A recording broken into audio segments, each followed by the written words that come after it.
തൃക്കാക്കര സഹകരണ ആശുപത്രി വളപ്പിലെ മലിനജലക്കെട്ട് ശാശ്വത പരിഹാരത്തിനായി KMRL അധികൃതരുടെ നേതൃത്വത്തിൽ സീപോർട്ട് എയർപോർട്ട് റോഡിന് അടിയിലുള്ള പഴയ കലുങ്ക് തുറന്നതോടെ ദുർഗന്ധം വമിക്കുന്ന മലിനജലം കുത്തിയൊഴുകി ജനവാസ മേഖലയിലേക്ക് വ്യാപിച്ചു.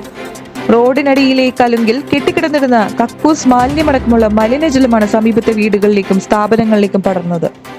വയോധികർ താമസിക്കുന്ന സീസൺ 2 എന്ന കെട്ടിടത്തിന്റെ താഴത്തെ നിലയിലേക്കും സമീപത്തെ റോഡിലേക്കും മലിനജലം ഇരച്ചു കയറി കെട്ടിടത്തിന്റെ പ്രധാന ഗേറ്റ് തകർന്നു. രാത്രി 7 മണിയോടെയായിരുന്നു സംഭവം. 3 മാസത്തിലേറെയായി മെട്രോ നിർമ്മാണത്തിന്റെ ഭാഗമായി തൃക്കാക്കര നഗരസഭ ഓഫീസിനും ആശുപത്രിക്കും മധ്യേയുള്ള 6 ഏക്കർ സ്ഥലത്ത് വൻതോതിൽ മണ്ണും കോൺക്രീറ്റ് അവശിഷ്ടങ്ങളും ഉൾപ്പെടെ നിക്ഷേപം മൂലം സീപോർട്ട് എയർപോർട്ട് റോഡിന് അടിയിലൂടെയുള്ള പഴയ കലുങ്ക് കണ്ടെത്താനായി നാളെ എർത്ത് സ്കാനർ ഉപയോഗിച്ച് ശാസ്ത്രീയ പരിശോധന നടത്താൻ നിശ്ചയിച്ചിരുന്നതാണ്.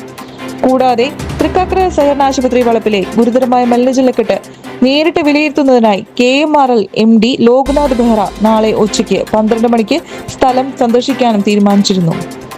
നഗരം ഇവർ ക്ലീൻ ചെയ്ത് തന്നേ പറ്റുള്ളൂ. ഈ ചള്ളം ഒഴുക്കി അവിടെ പോയിട്ട് ഇത് വെള്ളമല്ല, ഇത് മഡാണ്.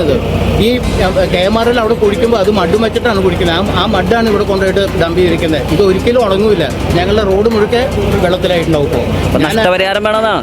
നഷ്ടപരിഹാരമല്ല, ഇവർ വന്ന് അത് ക്ലീൻ ചെയ്ത് തരണം. ഈ അടുത്ത മുനിസിപ്പാലിറ്റിക്കാരൊക്കെ ക്ലീൻ ചെയ്താണ്. ഈ ഫ്ലാറ്റിന് എന്തെങ്കിലും നഷ്ടം സംഭവിച്ചിട്ടുണ്ടോ? അത് എനിക്കറിയില്ല. ഫ്ലാറ്റിന്റെ ലിഫ്റ്റിന്റെ ഷാഫ്റ്റിനകത്തൊക്കെ വെള്ളം പോയിട്ടുണ്ടെന്നാണ് സെക്യൂരിറ്റി പറഞ്ഞത്.